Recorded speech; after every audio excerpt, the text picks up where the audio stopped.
Boa tarde para vocês. Vamos começar a nossa aula de hoje. Vamos falar sobre queimaduras. Lembrando que queimaduras são lesões do tecido orgânicas em decorrente de trauma térmico. Não quer dizer que seja calor. Pode ser frio, quente, radiação, atrito, fricção, alguma causa dessa que leve a uma lesão orgânica do nosso tecido. No levantamento estatístico norte-americano, aproximadamente 1.200.000 pessoas sofrem queimaduras durante um ano. Só que apenas 50.000 necessitam de hospitalização. Porém, mesmo nos Estados Unidos, 6,2% desse número de pacientes internados evoluem para óbito, para uma taxa de complicação muito alta. As causas mais frequentes são as lesões quentes, principalmente água e fogo. Entre as causas menos frequentes, as lesões causadas por corrente elétrica merecem destaque. Nós vamos falar no meio da nossa aula. Normalmente, quando acomete crianças, são acidentes domésticos.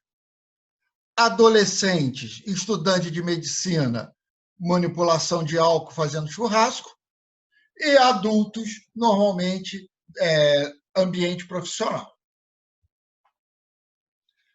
Um fator importante, nós tivemos até essa semana no nosso hospital, é o paciente com crise convulsiva.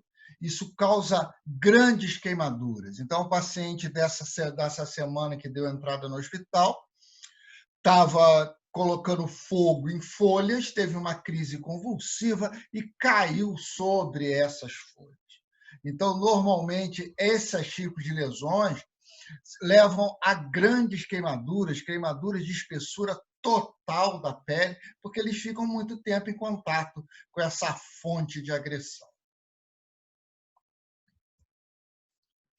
A fisiopatologia é uma das mais simples que nós temos. A gente tem uma lesão térmica. Essa lesão térmica promove vasodilatação importante, aumento significativo da permeabilidade capilar, inclusive a proteínas, e levando à instalação de edema. Então, a grande fisiopatologia da queimadura é causada pela lesão direta tecidual, a vasodilatação importante, significativa, secundária, e a grande instalação de edema nesses pacientes.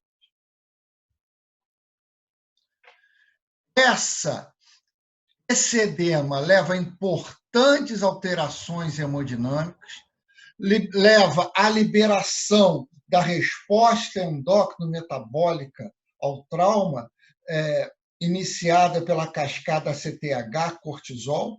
O paciente começa a sofrer hipermetabolismo, ele vai quelando aquelas proteínas, mais as proteínas que ele perde para o terceiro espaço. Isso leva a alterações hemodinâmicas significativas no nosso paciente. Associado ao hipofluxo, essa imunossupressão relativa que o paciente tem, aumenta a probabilidade de infecções secundárias. Por isso que a mortalidade, a morbimortalidade desses pacientes, vítimas de queimaduras significativas, é muito alta. Lembrando que nós temos no trauma, na queimadura, na lesão térmica direta, essa lesão nós vamos dividir em 3 zonas.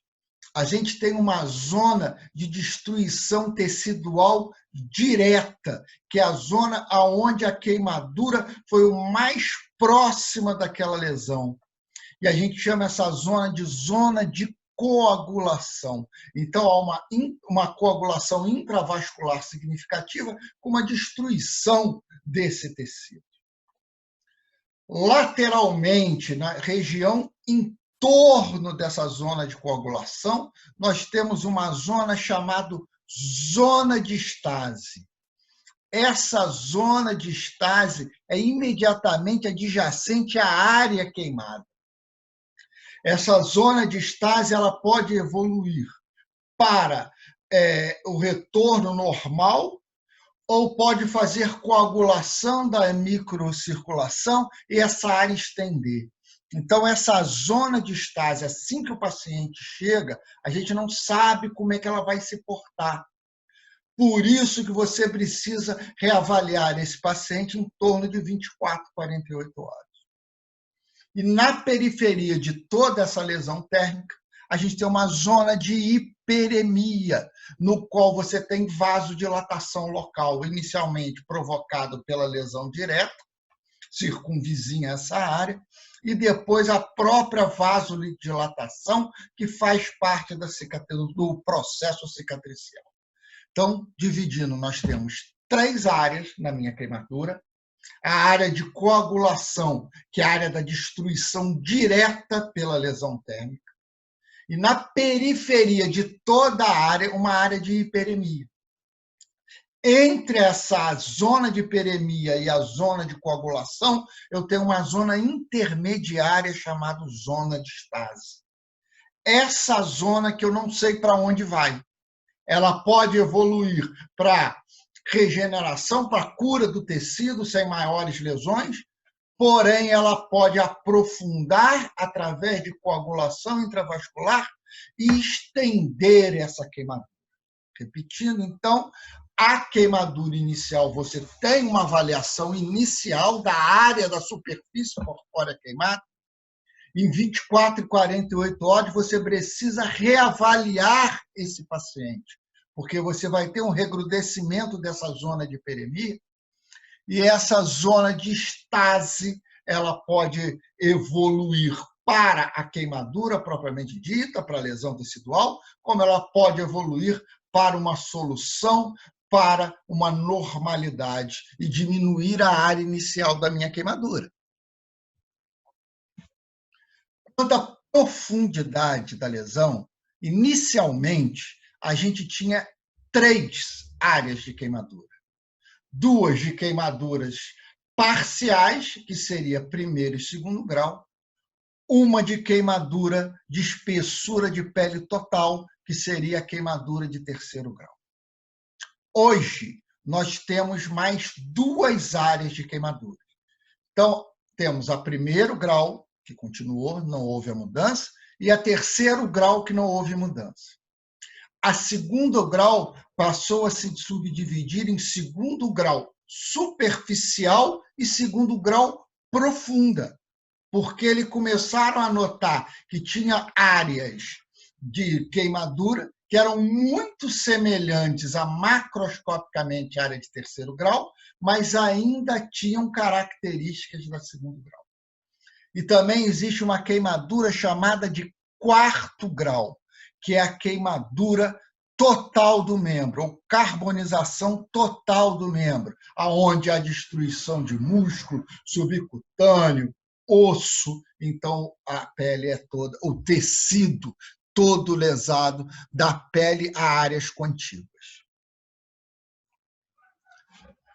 Lembrando que a queimadura apresenta dor, uma dor intensa, de acordo com a extensão dessa queimadura, e não somente com a profundidade. Vocês vão ver que as lesões muito profundas têm destruição do tecido neural, então ele não sente dor, mas característica principalmente das queimaduras de segundo grau, aonde é uma lesão parcial da minha derme, e os corpúsculos de Ruffini, as terminações de Meissner, acabam ficando expostos. E aquela terminação exposta tem muito estímulo álgico e o paciente sente muita dor. Então, a característica importante da queimadura é o estímulo álgico a que esse paciente é submetido pela exposição das terminações neurais. Vamos lá, queimadura de primeiro grau, é uma queimadura de espessura parcial e atinge apenas a epiderme, a camada mais superficial da pele. ele tem um pequeno grau de edema, uma hipersensibilidade importante, ela é dolorosa, não tanto quanto a segundo grau, mas ela é dolorosa. Tá? A característica da pele, que ela fica hiperemiada e úmida. A importância disso é que a perda para o terceiro espaço é mínima. Então, a queimadura de primeiro grau, ela entra na contagem geral da queimadura. Clássico da queimadura de primeiro grau é a queimadura de exposição solar. Você vai lá na praia, fica o tempo todo lá embaixo do sol, aquela luz solar queima a pele, fica tudo edemaciado, hiperemiado e sensível. Então, você tem uma área de extensão de 90% a 99% do seu corpo está com a área queimada. Mas, se você necessitar de reposição volêmica, a de primeiro grau não necessita, porque a perda de volume é mínima. Então, queimadura de primeiro grau não entra naquele nosso cálculo para reposição volêmica. Então, não esqueçam disso. Mostrando aqui uma queimadura de primeiro grau, provocada ali por água fervendo, entrou em contato. O clássico está aqui, a queimadura solar. Tem uma lá, síndrome do bebê escaldado. Você coloca o neném para tomar banho numa água muito quente, sai lá o neném todo vermelhinho, peremiado, chorando até dizer chega. O bebezinho aqui que foi esquecido ao sol e ficou torradinho, olha lá. Então, essa é a queimadura de primeiro grau. A pele fica edemaciada, hiperemiada e com muita sensibilidade. Então, o nosso exemplo aqui, exemplo clássico da queimadura de primeiro grau, é a queimadura solar. As queimaduras de segundo grau são também queimaduras superficiais. Elas são queimaduras de espessura parcial. Ela já apresenta destruição de folículo piloso e glândula sudorípara, que são anexos da pele, mas em muito menor grau. A grande característica da queimadura de segundo grau é a formação de bolhas. Então, eu tenho perda de volume importante, já que a bolha é rica em líquido. Quando aquela bolha rompe, aí eu perco mais líquido.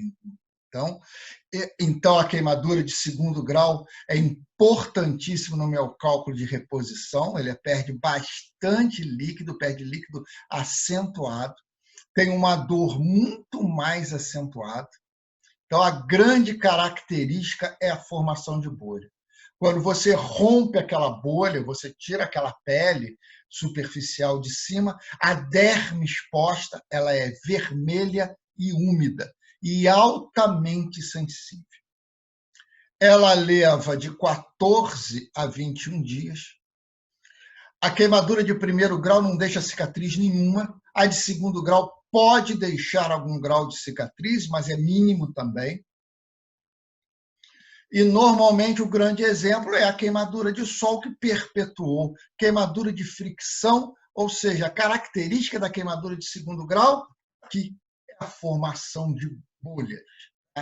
Formou bolha, uma queimadura em região plantar, normalmente isso é queimadura de fricção, o cara estava com uma bota aqui um pouquinho larga, ficou andando durante muito tempo, aquela bota foi esfregando, e acabou fazendo uma queimadura de segundo grau. A formação de bolhas, quando você rompe a bolha, aqui onde está a minha setinha aqui, ó, você vê um tecido vermelho e úmido, ó. Diferente desse aqui que está branquinho. Esse aqui vermelho. Ó. E ele é altamente sensível. Mostrando mais uma vez aqui, já um paciente no centro cirúrgico fazendo um curativo, depois a gente vai falar disso. As bolhas rompidas aqui no tórax, ó, um pouquinho aqui no ombro. Vocês veem aqui um tipo diferente, não vamos falar dela agora. E aqui, ó, o fundo vermelhinho. Então, essa aqui é a característica da queimadura de segundo grau. Então, fundo úmido e vermelho.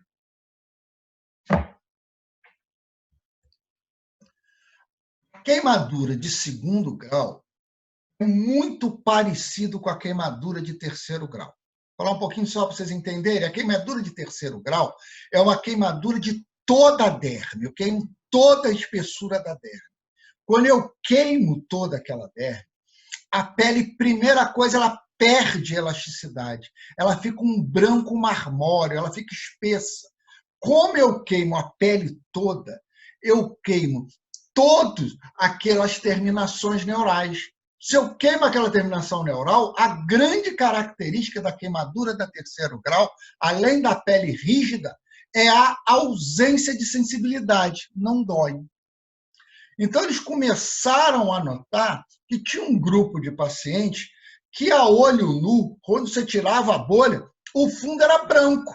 Aí você falava, isso é queimadura de terceiro grau. Mas, ao tocar, você via que o paciente tinha sensibilidade. Ou seja, ele tem algumas terminações nervosas, alguns folículos pilosos, algumas glândulas sudoríparas remanescentes nesse tecido levado. Então, a queimadura de segundo grau profundo, ela é mais semelhante à queimadura de terceiro grau. E a grande característica dela é que ela apresenta ainda folículos pilosos, glândulas sudoríparas e terminações nervosas. A grande característica é apresentar sensibilidade. Então, aquela pele fica esbranquiçada, aquela pele fica com pouco brilho, a cicatrização é ruim, ela evolui normalmente para lesão crônica, com ulcerações recorrentes, forma um tecido friável naquilo ali, e às vezes você precisa desbridar. Mostrando aqui, olha, prestem atenção no meu desenho. Então, ó, segundo grau. Isso aqui já vou falar o que é esse corte aqui. Então, tem uma queimadura aqui, ó, de segundo grau. O fundo é branco e a sensibilidade existe, mas é pouca. Mas você encosta que ele sente um pouquinho de dor.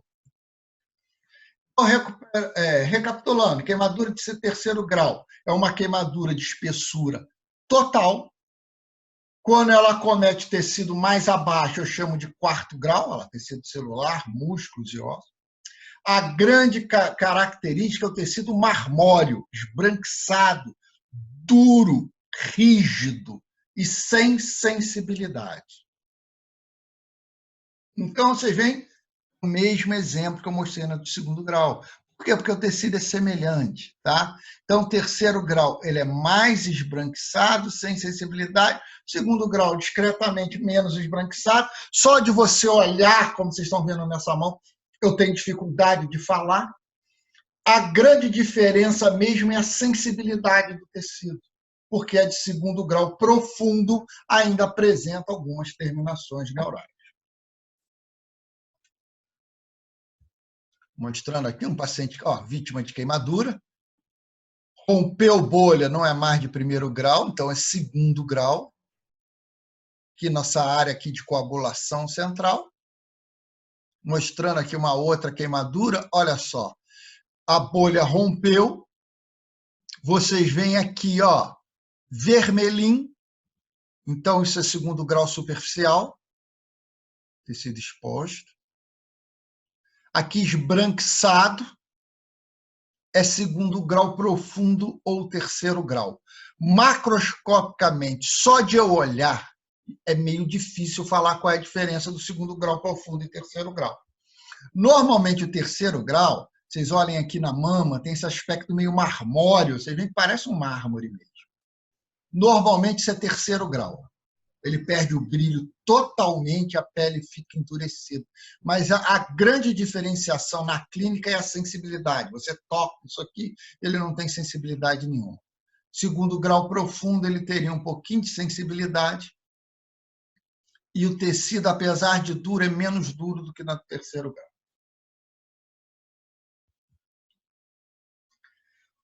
Grande problema aqui da queimadura de terceiro grau, então você vê um paciente, ó, negro, fez uma queimadura extensa no tórax. Então, quando ele queima esse terceiro grau, a pele fica dura e fica rígida. Então, você tem que tomar cuidado com os pacientes que apresentam queimadura de terceiro grau circunferencial no tórax. Lembra que eu falei para você, de segundo grau não, desculpa, de terceiro grau no tórax. Porque a queimadura de terceiro grau ela perde a elasticidade da pele. Então, o tórax do paciente não consegue expandir, ele não consegue fazer uma inspiração significativa. O paciente não consegue respirar. E o tratamento disso é escarotomia, são essas incisões longitudinais que vocês estão vendo aqui. Ó.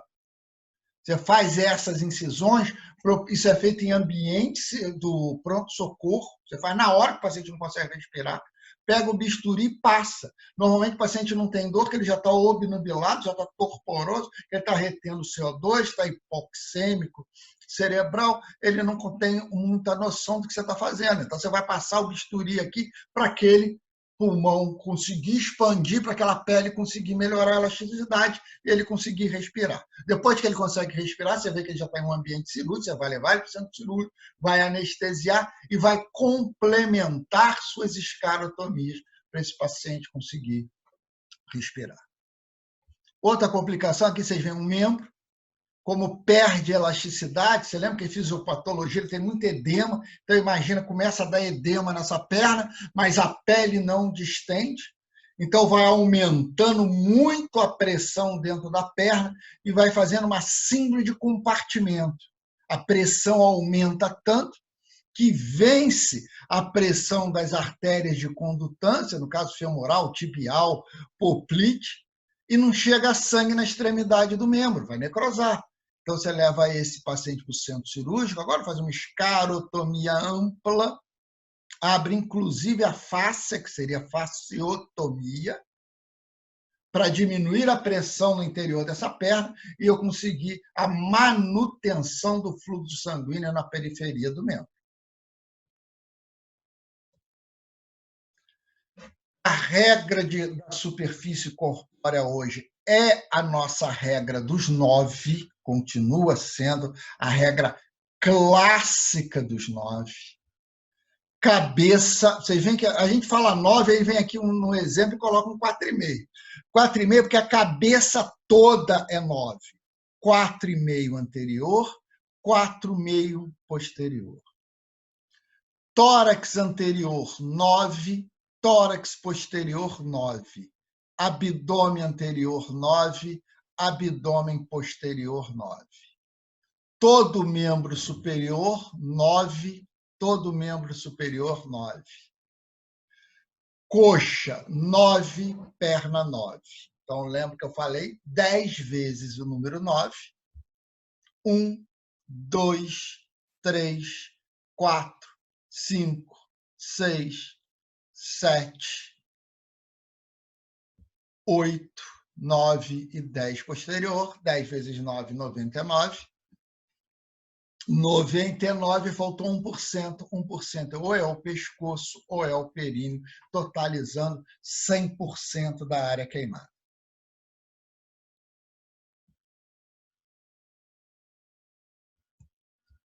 Lógico que isso vai variando na criança. Você lembra que a criança tem um diâmetro cefálico muito maior que o do resto do corpo. Então, aquela regra dos 9, mas a criança, 0 a 1 ano, pode chegar a 19 pontos, 19%, e assim vai. Mas a regra dos 9, a gente vai repetir um pouquinho das regras do 9 quando a gente for precisar para ela, para reposição volêmica.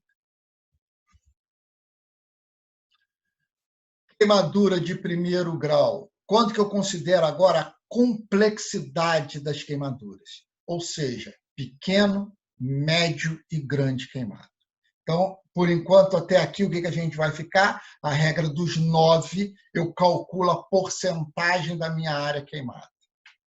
A queimadura de primeiro grau é a queimadura solar, é a queimadura mais benigna de todos, não há perda volêmica significativa, a pele fica edemaciada, hiperemiada e com alta sensibilidade. A partir da queimadura de segundo grau, eu já tenho uma perda volêmica importante, um estímulo ainda maior da resposta inflamatória sistêmica. Característica da queimadura de segundo grau é a formação de bolhas. Segundo grau, quando eu tiro a bolha, o centro, a derme exposta, vermelha, edemaciada e com muita sensibilidade, muito maior que a de primeiro grau. A segundo grau profunda, a pele está esbranquiçada, um pouco endurecida, com perda de brilho, mas ainda tem uma sensibilidade. Terceiro grau é a espessura total da derme, a pele fica esbranquiçada, muito endurecida e sem sensibilidade, é a característica de terceiro grau. E agora a gente vai falar quanto à complexidade das queimaduras. Então eu quero falar pequeno queimado, médio queimado e o grande queimado. Pequeno queimado, qualquer queimadura de primeiro grau. Qualquer queimadura de primeiro grau. Ou queimadura de segundo grau apenas, atingindo 5% em criança, 10% em adulto. Então, cerca de 5% a 10%. Então, pequeno queimado, qualquer queimadura de primeiro grau, independente da sua extensão. E a queimadura de segundo grau de 5% a 10%, em relação criança-adulto. Médio queimado, então, já não entra mais a meu primeiro grau, seria o segundo grau superior a 5 na criança e 10 no adulto, até em torno de 15% na criança e 20% no adulto. Então, a gente guarda que o segundo grau, pequeno queimado, 5 a 10, no médio queimado, de 15% a 20%. Queimadura de terceiro grau, até 10% no adulto e 5% na criança. Ou seja, o nosso 5% a 10% semelhante a segundo grau no pequeno queimado. Então, terceiro grau de 5% a 10%. Porém, as queimaduras de terceiro grau não podem envolver mão, pé, face ou pescoço. Isso é um dado importante. Então, você fala que é terceiro grau de 5% a 10%, mas não pode envolver áreas nobres, vamos dizer assim. Face, planta, palma, períneo. Vamos nós. E agora o nosso paciente que a gente requer mais cuidado, que é o paciente grande queimado. Grande queimado, queimadura de segundo grau superior a 15% a 20%. 5 a 10, 10 a 15, isso 15 a 20, né? E superior a 15 a 20%. Terceiro grau, com mais de 5 a 10%. 5 na criança, 10% no adulto. Ou queimaduras de períneo, face, mão, pé, queimaduras por corrente elétrica. Lógico, significativo. Então, isso são um grande queimado. Tranquilo? Vamos nós. Lógico que o grande queimado tem outras características. Primeiro, associado ao politraumatismo. Então, ele foi vítima de explosão, teve traumatismo crânioencefálico, tá? Teve lesões intracavitárias associadas. Você considera ele como grande queimado. Queimaduras inalatórias, a gente vai merecer atenção para eles. A gente considera a queimadura inalatória grande queimado também. Aqui mostrando um grande queimado, ele tem queimadura de via aérea, o paciente está entubado. Queimadura pegou todo o tórax e abdômen anterior, posterior, a gente não consegue ver, ambos os membros superiores. A bolha rota, você vê que o fundo é hiperemiado, ó, então queimadura de segundo grau. Você vê que tem uma área mais esbranquiçada aqui, que pode ser segundo grau profundo ou terceiro grau. Um dado importante. Vocês veem só de ele queimar, ó, face toda, 9, membro todo, 9, braço, outro membro todo, 9, mais tórax anterior, 9, abdômen anterior, 9. 1, 2, 3, 4, 5. Os pacientes têm, sem olhar da cintura para baixo, ele já tem aí 9 vezes 5, 45% de superfície corpórea queimada. Então, ele é superior a 20% de segundo grau, então ele é um grande queimado, sem contar provável queimadura de via aérea superior. Então, é um paciente grande queimado. Aonde que eu vou fazer o atendimento ambulatorial do meu paciente? Basicamente, é o pequeno queimado, tá? E a grande parte dos médios queimados também. Então, ó, queimadura de primeiro grau, analgesia oral, analgésico comum, se precisar um opioide fraco, como cloridrato de tramadol, com essa fria auxilia nessa dor. Você vai usar loções cremosas, hidratante tópico, a sulfadiazina, a gente vai falar depois, a sulfadiazina 1% é muito utilizado até hoje, depois que ela foi descoberta, uns 15 a 20 anos, ela ainda é uma das drogas de escolha. E fotoproteção. Critérios de internação. Então, principal, lesão de terceiro grau superior a 2 a 5%, queimaduras de segundo grau a mais de 15% no adulto. Você vê que ele ainda é médio queimado. Avaliar sempre queimadura de áreas nobres, face, mão, pescoço, períneo e genitália. Períneo e genitália porque infecta muito. Região palmar e plantar por causa do déficit motor que esse paciente pode ter. Pescoço e face por causa de queimadura de via aérea superior associada. Atenção especial para queimaduras circunferenciais, principalmente de terceiro grau profundo e segundo grau, terceiro grau e segundo grau profundo. Queimaduras de descarga elétrica, queimaduras por inalação. Isso são tudo dados importantes. Aqui a gente vê a triagem para centro específico. Existe no Brasil centros específicos de atendimento ao queimado, que chamam-se CTQ, Centro de Tratamento aos Queimados.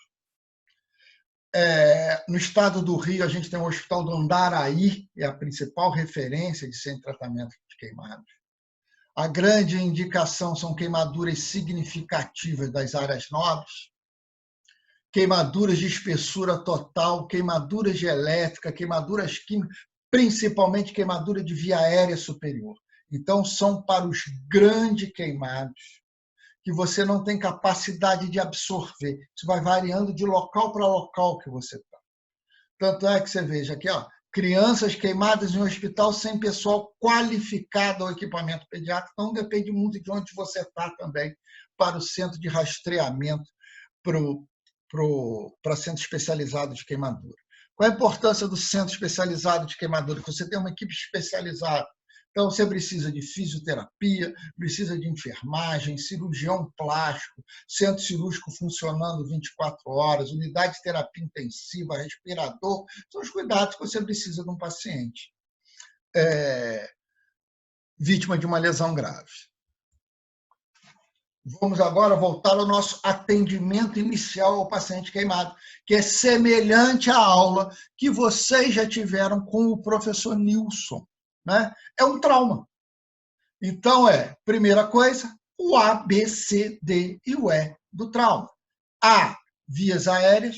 Então, atenção para queimadura de via aérea superior. B, ventilação, lembra do garroteamento do tórax, esse pulmão.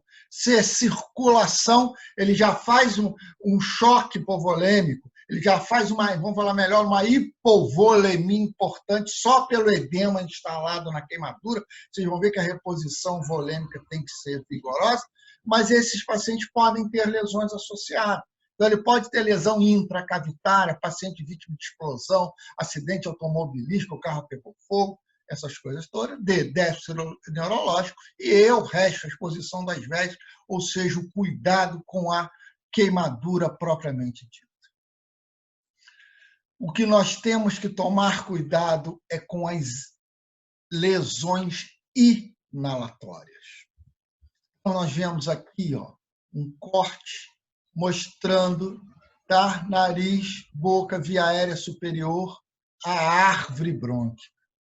Lembra que eu falei que a fisiopatologia é o edema. Então, aqui eu estou mostrando para vocês uma traqueia edemaciada. Olha a luz como vai ficando estreita.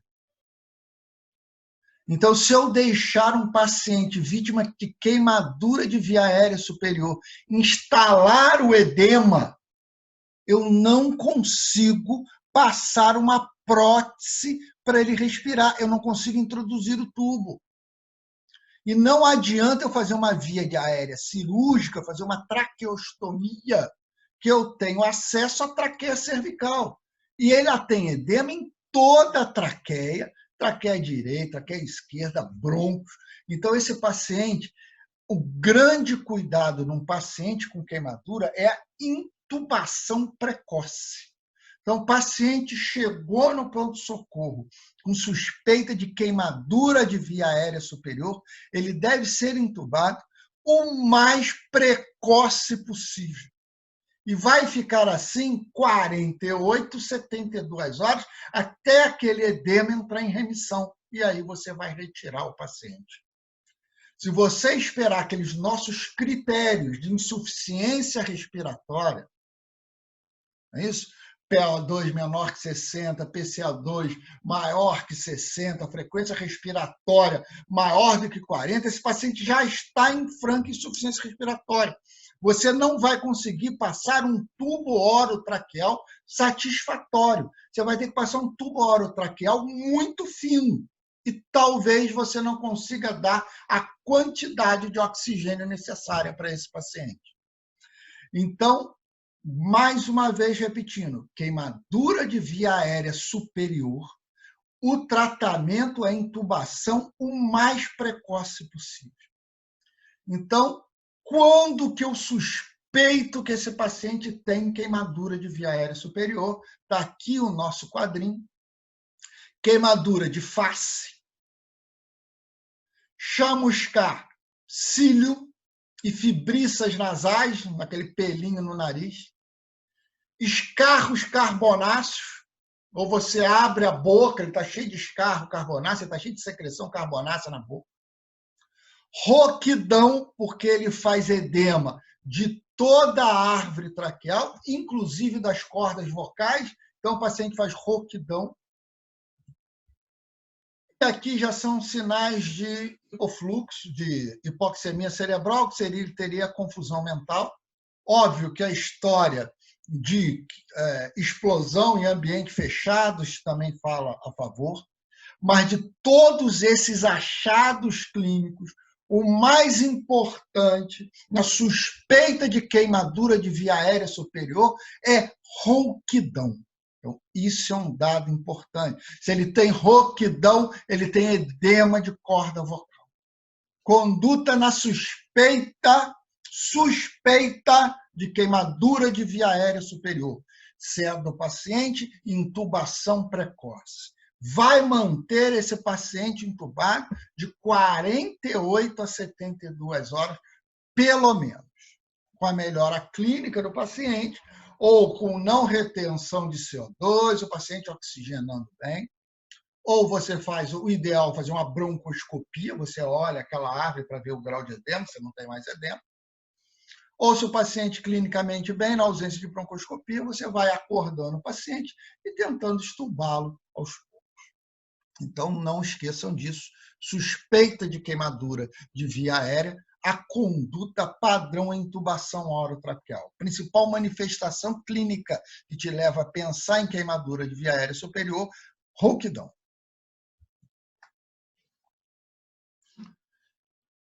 Lembrando também da ventilação, cuidado com as lesões circunferenciais de tórax, principalmente terceiro e segundo grau profundo, que às vezes ele perde a elasticidade e o paciente não consegue ventilar, ele não consegue fazer inspiração, e é necessário fazer escarotomia no próximo pronto-socorro. Com bisturi você secciona a pele para aquela pele poder estender e o paciente conseguir ventilar.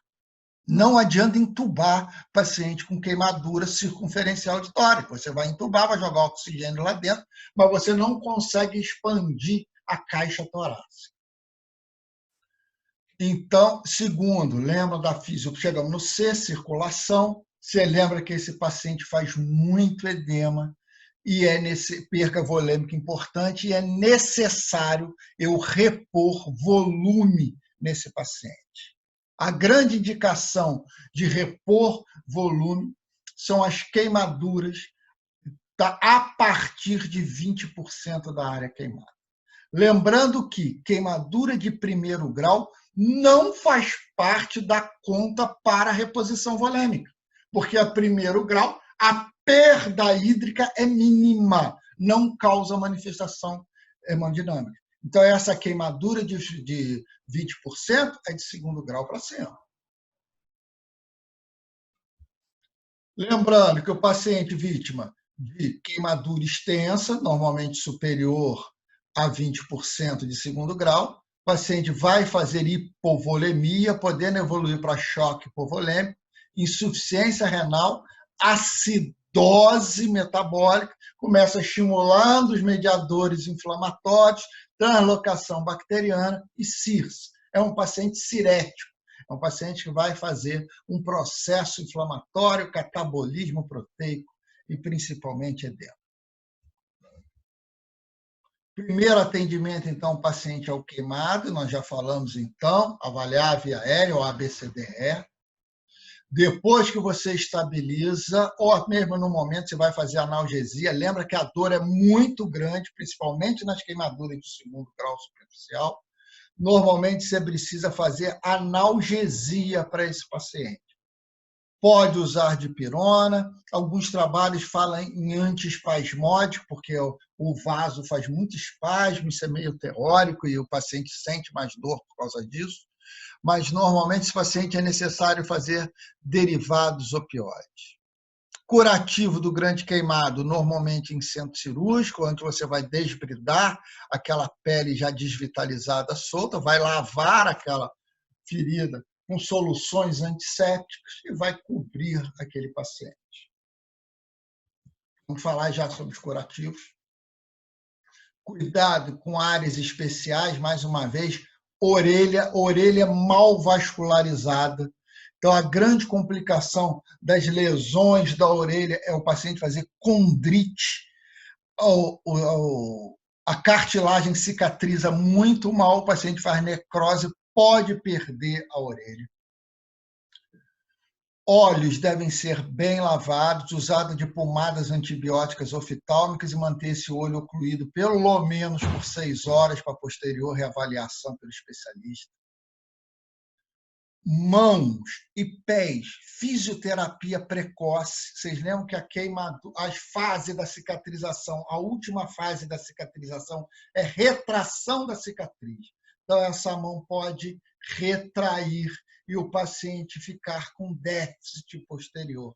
Então, essa mão deve começar a fazer fisioterapia precoce e manter esse dedo sempre esticado. A gente existe prótese que mantém esses dedos esticados normalmente.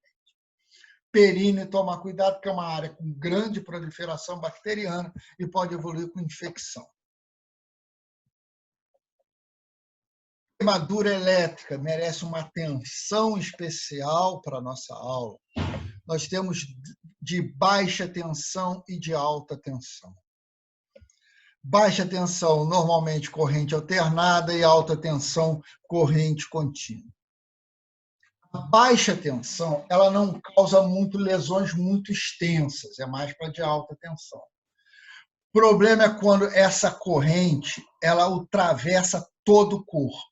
Então, quando você encosta em algum local, exemplo, eu coloco minha mão numa área de corrente de baixa tensão, essa corrente vai entrar pela minha mão e vai querer sair por algum lugar, que a gente chama de terra. E normalmente é onde você está em contato. Então, se ele tem contato ele entrou pela minha mão, minha perna está no chão, meu pé está no chão, ele vai sair lá no meu pé e vai correr todo o meu corpo. Ao passar por órgãos sólidos, pode lesar pulmão, esse pulmão romper e sangrar, lesões hepáticas, esplênicas, lesões viscerais podem ocorrer. Mas a principal da lesão de baixa tensão é quando essa corrente elétrica passa pelo coração. E você lembra que seu coração funciona por estímulos elétricos. Então, esse estímulo elétrico no coração pode levar mais comumente a fibrilação ventricular e a sistolia com posterior parada cardíaca e óbito. Então, é a grande queimadura, é a grande complicação das lesões elétricas, principalmente de baixa tensão. As queimaduras de alta tensão, isso pode ocorrer também, as taquiarritmias e as assistolias, mas a principal é a lesão tecidual que ele ocorre. Então, ela faz necrose muscular, ela faz necrose óssea, pode romper mais facilmente vísceras sólidas. Quando você lesa essas estruturas, esse paciente faz hemólise, faz destruição tecidual. Esse paciente começa a fazer hemoglobinúria. E essa hemoglobinúria, ela forma macromoléculas que podem obstruir o néfron. Tá? Isso é comum em lesão por esmagamento também, onde você faz lesão muscular importante. Então, essa hemoglobinúria, ela obstrui o néfron e o paciente faz insuficiência renal. Então, esse paciente você tem que, às vezes, além da reposição volêmica vigorosa, você precisa estimular a diurese desse paciente, normalmente com diuréticos osmóticos, principalmente o manitol. Mostrando a queimadura elétrica, então eu tenho aqui uma área de entrada, ele encostou aqui, a corrente elétrica saiu do lado de baixo. Quando ele passa essa corrente elétrica, então vai causando lesão tecidual, atinge o osso, produz calor, esse osso vai liberando calor, que é o efeito Joule, e acaba queimando mais ainda esse músculo profundamente pelo aquecimento desse osso. As queimaduras elétricas, você não tem, então você vê uma área de entrada, uma área de saída, mas você não consegue quantificar mesmo a extensão dessa área queimada. Por isso que você interpreta as queimaduras elétricas como grande queimada. Mostrando aqui, o paciente colocou a mão, a lesão entrou pela mão, corre o corpo todo e sai na área que está aterrando, ou seja, a área que está em contato normalmente com o solo, passou pelo pé, vocês veem a área de necrose no pé do paciente.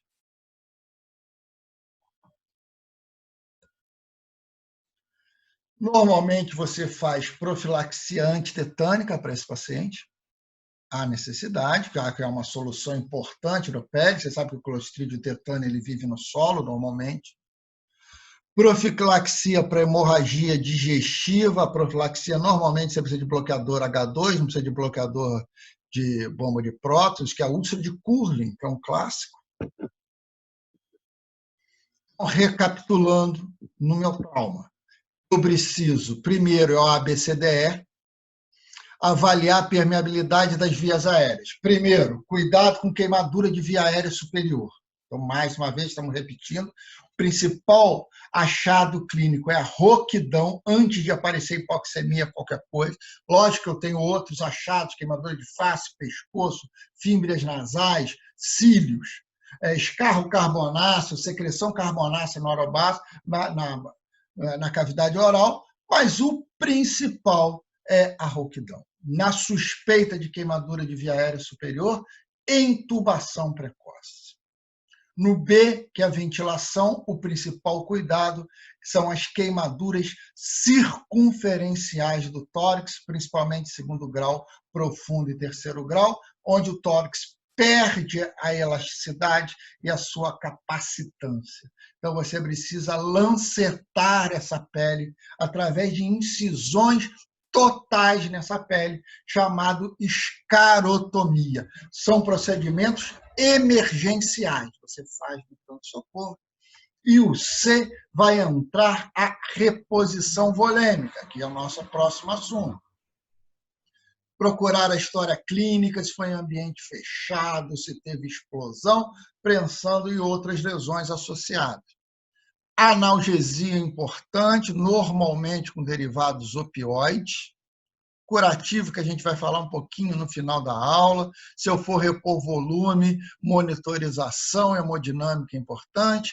Principal parâmetro de uma reidratação adequada, vocês lembram que a diurese, então catéter vesical é mandatório. A reposição volêmica, voltamos a nossa regra dos 9.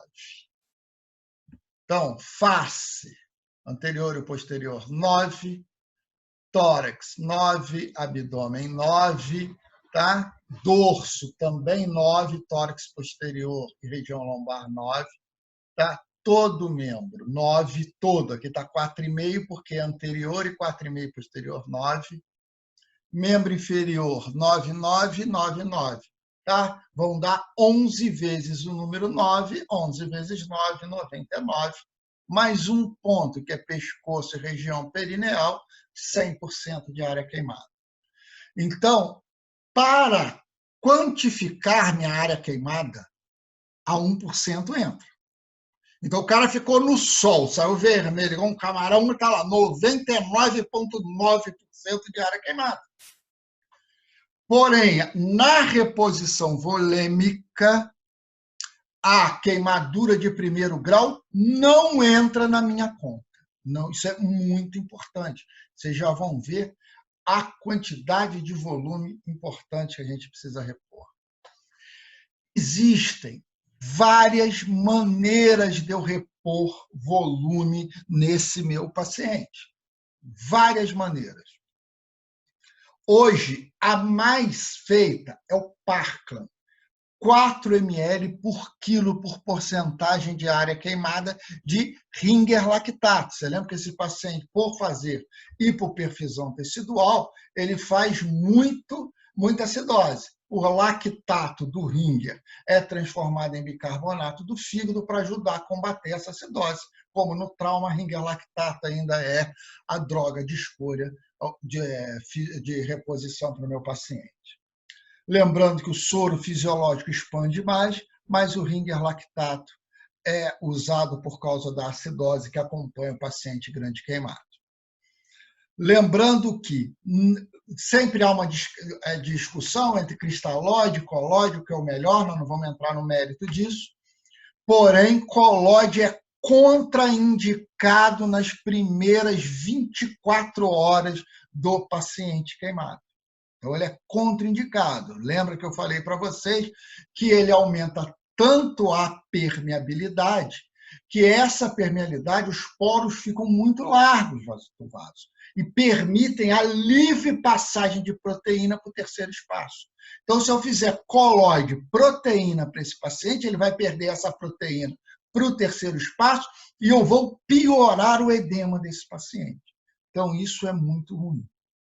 Então, hoje, o que ainda é feito é o Parkland, 4 ml por quilo por porcentagem de área queimada. Como vocês já viram na nossa aula de pré-operatório, eu falei para vocês que agora a restrição hídrica começa a entrar em voga. Porque a gente sabe que o edema também é ruim para o paciente, que o edema faz compressão da microcirculação, compressão mecânica. Então, você não deve deixar esse paciente fazer edema. Alguns livros, alguns artigos, já diminuem o Parkland para 2 ml por quilo por porcentagem de área queimada. Tá? Então, guardem isso. Independente do volume que nós formos fazer, o principal parâmetro de uma reidratação adequada é diurese. Se o paciente tiver muito oligúrio, você, lógico, tem outras maneiras, que também, né, não cabe isso a gente discutir agora, mas se você fizer 2 ml por quilo ou 4 ml por quilo, ou eu fiz o Brook, que é 1,5, tem o Brexter, que é 3 ml por quilo, não importa, o principal parâmetro é de uma reidratação. Se ele estiver urinando pouco, você tem que aumentar esse volume. Tá? Então, o que a gente... A hipervolemia é ruim para o paciente, não há dúvida nenhuma que piora o edema. Porém, a hipovolemia também é muito ruim ao paciente. Então, você tem que manter seu paciente normovolêmico. Então, vamos fazer um cálculo mais ou menos para a gente entender isso. O paciente queimou, vamos naquele nosso paciente que nós vimos lá. Ele queimou o braço, os 2 braços, não vamos botar que ele queimou o rosto, ele queimou os 2 braços, tórax anterior e abdômen posterior. Então, ó, 9, 9, 9, 9. 4 vezes o número 9. 9 vezes 4, 36. Ele tem 36% de área queimada, tá? De segundo grau. Veja que eu não discuti se é primeiro, a partir de segundo entrou na minha conta. Ele tem 9 vezes 4, 36. Nós vamos repor ele Parkland, 4 ml por quilo por porcentagem de área queimada. Vamos botar que ele tem 100 quilos, para facilitar a nossa conta. Ele queimou 36. Agora 4, 5, 6, 76, deu 7.600 ml. Olha a quantidade de volume. Vocês lembram que a quantidade basal que eu preciso em 24 horas é de 2 litros. Esse paciente precisa de 7 litros e 600. Como é que eu cheguei nessa conta? 4 vezes 100, 400, vezes o 36. Vai dar... Não, deu mais ainda. O 36, vezes 4, 24, 1, 2, é isso mesmo, 3 vezes 4, 2, não. Deixa eu fazer a conta na calculadora, que é melhor. Então, vamos lá. Vamos lá, quanto que ele precisou?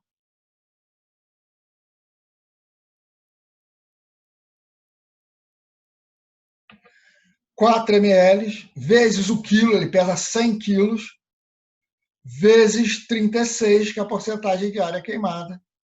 14 litros e 400. Fiz a conta metade do que eu tinha achado. Então, ele precisa, olha só, de 14 litros com 40% de área queimada e pesando 100 quilos. Tá? Olha a quantidade de volume que você precisa fazer. Detalhe, ele perde a grande maioria do volume a partir do momento da queimadura, nas primeiras 8 horas. Ou seja, metade desse meu cálculo, então deu 14.400, 7.200 eu vou ter que fazer nas primeiras 8 horas, a contar o momento da queimadura. Olha como é que é complicado. Então, ele fala para você que ele estava fazendo almoço meio-dia, a casa pegou fogo. E ele chegou no hospital às 3 horas da tarde. Então, essa metade que eu tenho que fazer nas primeiras 8 horas, eu já perdi 3. Eu tenho que fazer nas primeiras 5 horas a contar do momento que ele chegou. Então, isso é um dado importante. Então, volume, como é que eu faço? Porcentagem de área queimada pela regra dos 9. Primeiro grau não entra. Hoje, Parkland é o mais utilizado. Você vai multiplicar por 4. Então, é 4 vezes a porcentagem da área queimada vezes o peso do seu paciente. Se o paciente pesa 100 quilos e queimou 40%, nós vamos ter que repor em torno de 14.400. Metade dessa reposição, ou seja, 14.400, 7.200, eu tenho que fazer nas primeiras 8 horas, a contar o momento da queimadura. Lembrando que o principal parâmetro de uma reidratação adequada é a diurese, então você tem que fazer. Nas próximas 24 horas, aonde esse edema já está instalado, você pode pensar em usar o coloide para tentar diminuir esse edema. Mas nas primeiras 24 horas é contraindicado o coloide na queimadura, porque piora o edema devido ao grande aumento da permeabilidade vascular. Antibiótico. Inicialmente, todo mundo acha que tem que fazer antibiótico. Tá? Podem ficar, todo mundo, inclusive quem está vendo a gente aí, tem certeza absoluta que tem que fazer. Qual é o problema? Primeiro que eu tenho uma flora bacteriana enorme na minha pele. Enorme. Segundo, que essa pele queimada faz trombose microvascular. Então, eu posso dar quanto sangue for para esse paciente, quanto antibiótico for para esse paciente, que eu não tenho fluxo sanguíneo do tecido. Então, não adianta eu dar antibiótico para esse paciente. Ponto. O antibiótico que eu utilizo ali é tópico. Tá? Então, os curativos são a base de alguns antibióticos. Hoje vou falar com a mais conhecida, que é a sulfadiazina, que a gente usa mais, que vocês vão ver para frente. Então, você usa antibiótico tópico, não adianta fazer antibiótico sistêmico. Indicação de antibiótico sistêmico na suspeita de infecção. Infecção do queimado é igual a infecção pós-operatória. Aparece a partir de 72 horas, normalmente do 5º ao 14º dia, com um pico em torno de 7 dias. Suspeita de infecção. Primeira coisa, colher cultura da lesão. Não adianta eu passar suave, que é igual passar suave na pele. Vai crescer a bactéria que coloniza a minha pele. Lembra lá de uso racional de antibiótico. Eu preciso saber qual é a bactéria que está causando a infecção na minha pele. Então, eu tenho que tirar um pedacinho da pele. Eu tiro um pedacinho, faço biópsia dessa pele, vou lá, faço uma biópsia incisional, tiro um pedacinho da pele e mando esse fragmento de pele para a cultura. Então, já sabemos que o tempo é em torno de 7 dias, lá vai a partir de 78, 72, do 5º ao 10º dia. Quando que eu suspeito de infecção? Ele não vai ficar saindo pus na pele. Normalmente, o aspecto da queimadura aprofunda. Então, se ele era 2º grau superficial, aquele fundo vermelhinho, ele vai ficando esbranquiçado. Se ele já era 2º grau profundo, ele vai ficando branco marmóreo. Se ele já era 3º grau branco marmóreo, ele começa a ficar enegrecido. Tá? Então, aparece uma profundidade. Você lembra que a infecção também atinge as arteríolas e fica fazendo microembolização séptica. Esse paciente já tem um grau de trombose vascular, aquilo acaba necrosando o tecido todo. Normalmente, essa é a fisiopatologia mais aceita da lesão. Então, relembrando de alguns termos que nós falamos, escarotomia é um procedimento emergencial, feito no pronto-socorro, sem anestesia. Exemplo clássico de escarotomia é a lesão circunferencial do tórax. Fasciotomia é quando eu acabo abrindo a fáscia muscular, é mais profunda. Esse eu vou fazer em ambiente cirúrgico. Então, você faz a escarotomia que o cara não consegue respirar. No minuto que ele conseguir já ventilar, respirar, ele acordar um pouquinho, você pode entubar ou não entubar e vai levar o paciente lá para o centro cirúrgico, onde você vai acabar abrindo aquelas fáscias todas do paciente para ele conseguir ventilar melhor. Desbridamento cirúrgico é feito em áreas principalmente de 3º grau e 2º grau profundo. Você faz durante o curativo sobre anestesia. Essas áreas de 3º grau, a pele morreu. Normalmente você precisa ressecar aquelas áreas de espessura total ou quase total, que é 2º grau profundo, para fazer enxerto e retalho. Principalmente o primeiro. Excisões são áreas de curativo que você vai retirar aquele tecido. Aqui mostrando as áreas de escarotomia, então é a mesma coisa, você tenta obedecer às linhas de força da pele, tá? Você tenta obedecer às linhas de força para aquilo expandir.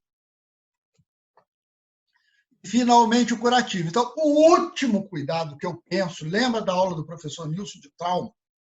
O menos importante é o que eu estou vendo. Então, o menos importante no queimado é a lesão da pele. Muitas vezes a gente vê o cara ficar focado na pele e esquece do resto. Ele morre de insuficiência respiratória porque ele tinha lesão circunferencial ou queimadura de via aérea superior. O paciente faz insuficiência renal porque tinha choque hipovolêmico, eu fiquei preocupado em fazer o curativo. Então, curativo do paciente grande queimado. Ambiente cirúrgico. Anestesia. Tá? Principalmente os primeiros curativos.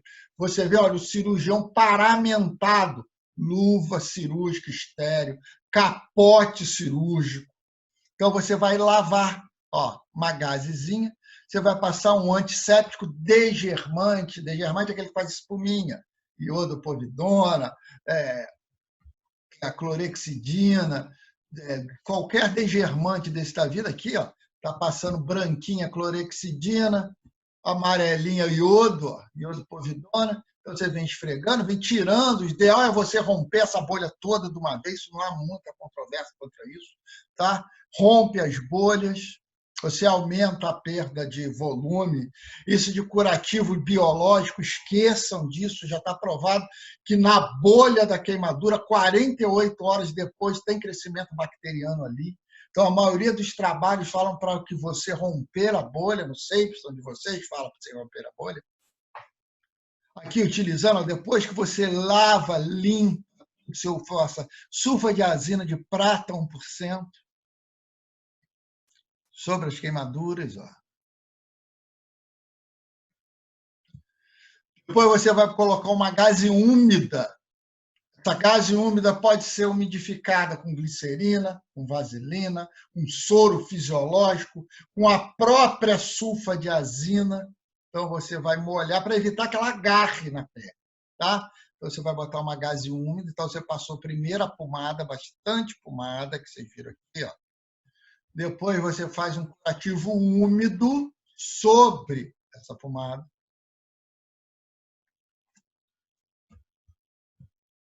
Depois disso, você vai passar uma gaze seca e, finalmente, você vai fachar esse mesmo com a faixa de crepom.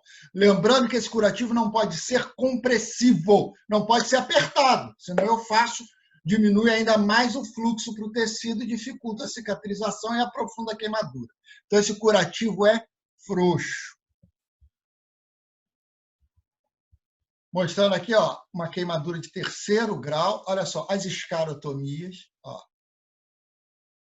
Tá? Escarotomia.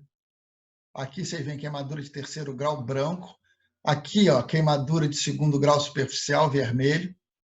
Mas na 3º grau ele perdeu a elasticidade, eu precisei fazer isso. Você vê que ele já está no centro cirúrgico. Então, vamos supor, tem vários, tá vendo? Então, a primeira eu faço no pronto-socorro, a segunda eu faço no pronto-socorro, a terceira ele já reclamou um pouquinho, eu paro. Ele já está respirando. Se ele respirou, chegou oxigênio. Se ele reclamou de dor, está chegando oxigênio no cérebro. Você pode parar. Se ele estiver ventilando, você leva para o centro cirúrgico. Logo na entrada do hospital, já vai lá para o centro cirúrgico, você acaba de abrir e cuidar do seu paciente. Lembrando da reposição volêmica, desculpa. Aqui a escarectomia. O cara teve uma queimadura pequena até, mas você vê que ele formou uma escara, isso dificulta a cicatrização. Você fez uma escarectomia, eu retirei. Escarotomia se eu seccionasse. Escarectomia eu abri. Você vê a fase proliferativa da cicatrização, esse tecido vermelhinho aqui, ó. Você faz mais 1, 2 dias de curativo, esse tecido vermelho vai preencher essa área central e esse paciente está pronto para receber um enxerto de pele. Você tirar a pele de um local e colocar ali. Mais uma vez, mostrando, o couro cabeludo foi queimado todo. Fase proliferativa, aquilo que eu falei, o tecido de granulação, rico em vasos neoformados, onde ele fez um enxerto de pele sobre essa área. Mais uma vez, uma faca de Blair, tirando a área doadora aqui da região posterior da panturrilha. Ó, a extensão da área doadora, só para vocês lembrarem, né, que é o tecido que doou, isso aí vai cicatrizar por segunda intenção, fica um grau de cicatriz aí, cobrindo a outra área do tecido queimado.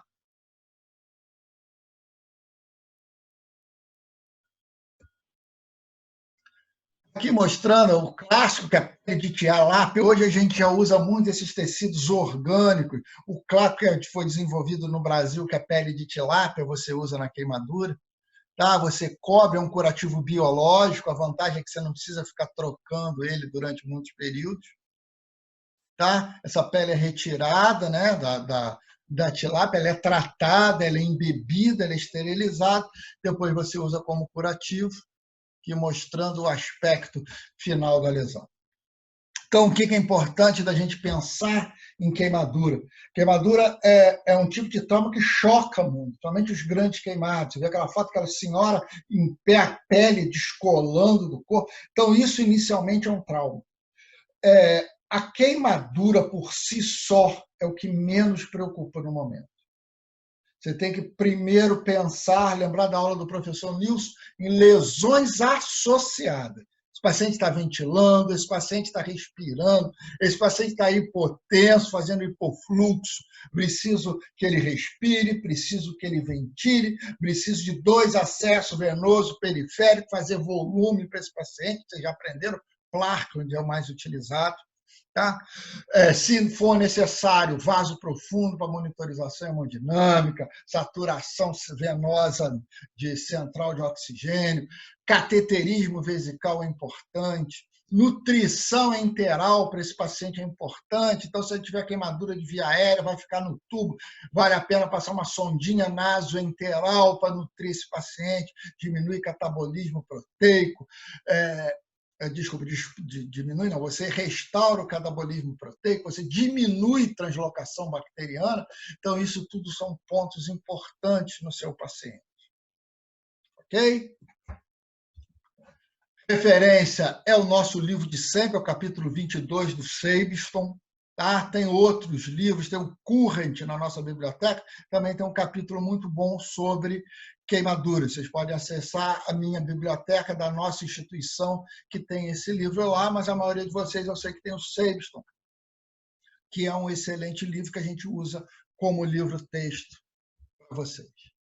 Tá? Vou encerrar o compartilhamento. E vamos abrir para pergunta para vocês. Vocês podem clicar aqui no cantinho, caso que vocês queiram fazer uma pergunta oral, ou vocês podem escrever. Aí vocês fiquem à vontade. Dúvidas? Professor, boa tarde. Boa tarde. Como que a gente avalia a sensibilidade do paciente no exame físico? Que você tinha Olha, falado que tinha inicialmente você não avalia, também não importa porque a queimadura, assim, ele não só queimou ali de terceiro grau, e ele ou queimou, se é terceiro grau ou segundo grau profundo. No atendimento inicial, isso não me importa. O comportamento dos dois, ele é semelhante.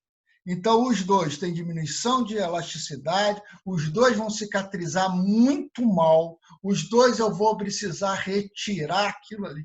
Então, no início, no atendimento inicial, não me importa muito diferenciar o segundo grau e terceiro grau, não.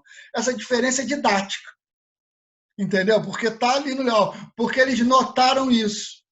A divisão era o seguinte: segundo grau, formou bolha, e a espessura parcial. Terceiro grau, queimou a pele toda e não tem mais sensibilidade nenhuma.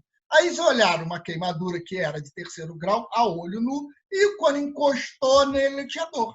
Era uma queimadura pequena, aquela queimadura de cano de descarga de moto.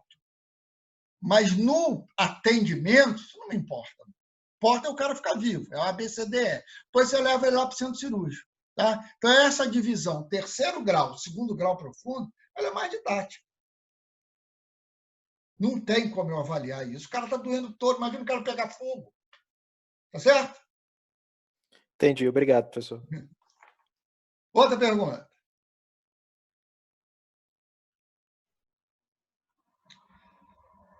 Eu acho que o ponto principal que a gente tem que ficar nessa aula é o da intubação precoce. Não podem esquecer disso.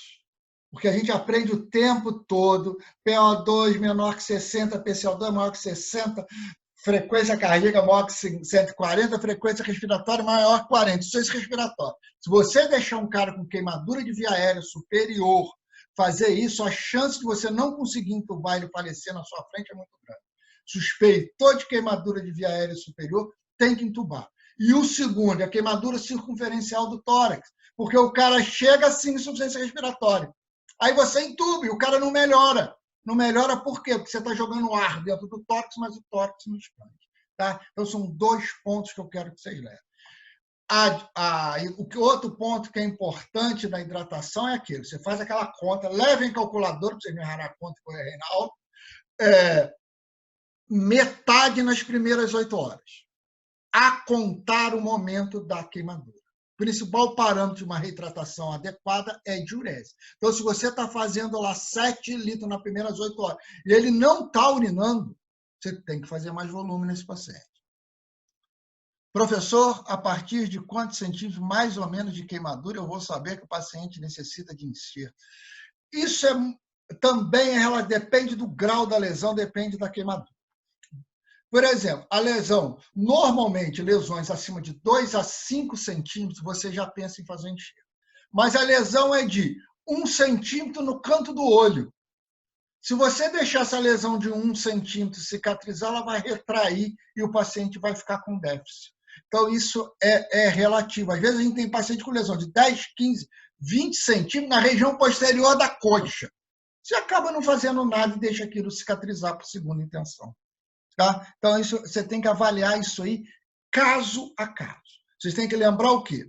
Se eu deixo cicatrizar espontâneo, ele demora mais tempo para cicatrizar e vai fazer grandes retrações. O enxerto não é estético, é para diminuir a retração. Então, isso é um dado importante. Região palmar, tem uma lesão de 3, 4 centímetros, é fisioterapia precoce, mas será que vale a pena fazer um enxerto dali para ele poder fazer essa fisioterapia mais efetiva? Então, o tamanho também é relativo. Normalmente, cicatrizam bem as lesões até 2 a 5 centímetros. Acima disso, você começa a pensar em enxerto, mas depende do local que você está. Exemplo, a pálpebra. Ok? Próxima pergunta. Professor, você tinha comentado da fasciotomia em membro. Você faz sempre a fasciotomia em membro ou às vezes pode fazer só a escarotomia? Olha, normalmente quando você leva o cara, você vai fazer a escarotomia, é só pele. Então a escarotomia em membro não costuma dar bom resultado. Porque você abre a pele, mas o edema está instalando. O problema na perna, que é onde a gente faz mais, é porque ele começa a fazer o edema e a fáscia da perna ela vai restringir. E aquela fáscia vai fazer aumentar a pressão dentro da perna. Então, normalmente, a fasciotomia é mais efetiva. Escarotomia, normalmente, é urgência no tórax.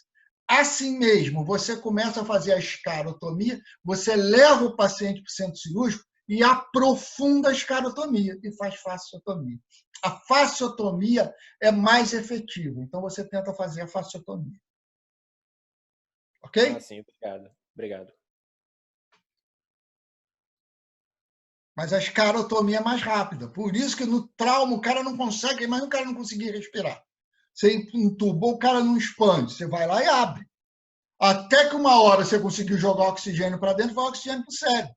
Aí ele melhora um pouquinho. Aí você leva para o centro cirúrgico, faz mais escarotomias e se não expandiu bem, fasciotomia. Próximo. Bom, ninguém perguntou, vou perguntar então de novo. No questão da bolha, em tratamento ambulatorial, se chega, por exemplo, um paciente lá no pronto-socorro com uma queimadura pequena, com bolha, você rompe Rompe a e a bolha. bolha e faz o Hoje tratamento isso é também. uma controvérsia histórica. Já teve brigas e brigas. Okay? O trabalho que acabou com isso é o seguinte: o cara pegou um monte de bolha e não rompeu nenhuma. Com 48 horas, ele pegou uma agulha, puncionou e tirou o líquido. 99% tiveram crescimento bacteriano. Então, ele acabou com o curativo biológico. Ele falou que aquele líquido é meio de cultura e cresce bactéria, tem que romper. Então, o consenso hoje é rompe a bolha. O que acontece quando eu rompo a bolha? Aumenta a sensibilidade, vai doer mais e vai aumentar a perda aí. Agora eu vou falar uma conduta pessoal. O que eu faço? Queimadura pequena, eu rompo as bolhas todas. Passa sulfadiazina e oclui que a sensibilidade diminui. O problema é a criancinha. Você pega aquela criancinha de 2 a 3 anos, você tem que fazer muito volume, ela é muito pequenininha, ela perde muito líquido. Então, o que a gente faz com criança pequena? O professor Nilson também faz isso. Rompe a metade das bolhas, vamos dizer assim, e deixa uma parte da bolha para restringir aquela perda ali. No dia seguinte, eu levo ele para o centro cirúrgico de novo e acabo de romper o restante da bolha. Tá? Mas qual é a conduta hoje? Rompe bolha. Esquece isso de curativo biológico. Um curativo biológico que cresce bactéria não tem nada de biológico. Ok? Ok, obrigado. Mais uma. Eu vou entrar aí de novo. Então, você tinha comentado também da parte da queimadura de primeiro grau que não precisava de reposição volêmica. Entendi que não era a de Parkland mesmo. Mas é indicado, tem diferença você fazer reposição oral de líquido? É indiferente, você manda beber. Não... Na verdade, se você perguntar para um dermatologista, ele vai falar assim: é sempre bom hidratar a pele com bastante água. Melhora, melhora. Mas é bom. Mas é indiferente do ponto de vista daqui, porque você perde muito volume. É importante que você vai manter sua pele hidratada. Tá? Mas qualquer pomada local ali, sulfadiazina melhora. Uma coisa que o pediatra detesta, que eu gosto muito, é o Bepantol. O Bepantol é um corticoide, né? Detesta corticoide tópico. Mas ele cicatriza, ele melhora aquilo em 24, 48 horas. Tá? Mas não fala que eu falei isso não, que eu me lembro. Tá bom, obrigado. É igual o acesso venoso feito para a hidratação é periférico? É periférico, igual trauma. 2 acessos venosos periféricos. Ah, eu posso funcionar em área de queimadura? Posso funcionar em área de queimadura. Se eu não tiver acesso venoso periférico, vai lá na safena interna, punção de vaso profundo, é uma contraindicação relativa, depende muito da experiência do profissional que está fazendo ali. Tá? Criancinha, intraósseo você pode fazer, é igual o trauma. Tá? O atendimento do queimado segue criteriosamente o atendimento ao politraumatizado. 2 acessos venosos periféricos. Ok?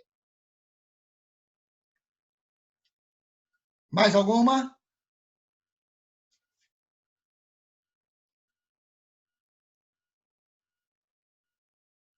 Três e 20 está cedo ainda, não vejo vocês, tem um tempão. E continuo não vendo, né? Que só tem foto aqui. Mais alguma pergunta? Professor, Oi. a anestesia, eu inicio com qual? A do grande queimado? Eu já inicio com opioide forte? Olha, isso, o paciente ambulatorial, isso lembra do pequeno, médio e grande queimado? O pequeno queimado pode ser com dipirona e buscopan. Muitos livros, muitos artigos, eles defendem o antispasmódico, que é a iocina, que é o buscopan. Porque normalmente a queimadura inicial faz vasoespasmo. Eles falam que esse vasoespasmo libera mediadores da dor. Então, eles falam para fazer um antispasmódico associado. Mas, normalmente, esse paciente melhora com dipirona, o pequeno queimado. O cara que tem uma queimadura extensa, aquilo dói muito, é angustiante ver a face de dor, a sensação de dor que o paciente tem. Então, a gente começa com opioide forte, sim, começa com fentanil. Normalmente, quando o cara chega grande queimado, a gente fica tão assim que você faz o atendimento inicial, o ABCDE, e já quer subir com o paciente para o centro cirúrgico para anestesiar. Já chama o anestesista, já funciona e faz o curativo. O grande queimado a gente tenta ir. Porque aquele ABC, primeiro ABCD, mas aquilo é curto, né? Aquilo é um espaço curto de tempo. Então a gente tenta anestesiar logo esse paciente o mais rápido possível, porque ele sente muita dor. Por isso tem que pensar no opioide forte. Agora, o cara chegou com queimado, estava andando de moto, queimou a canela no cano de descarga. Aquilo dói, mas é de pirona melhor aquela. Ok? Tá bom, obrigada.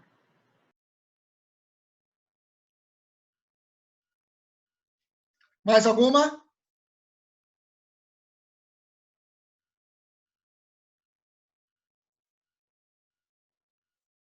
Chega por hoje, então? Ah, tá aqui, profilaxia. Eu vi aqui, viu? Ok.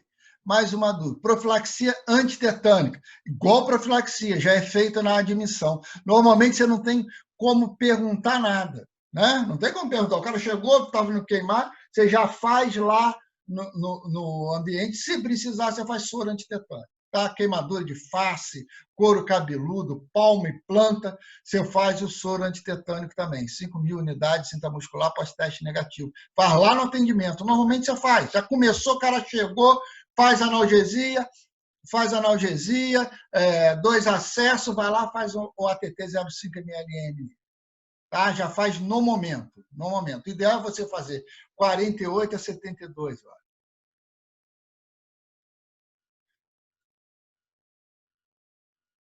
Vocês têm algum tipo de substância química?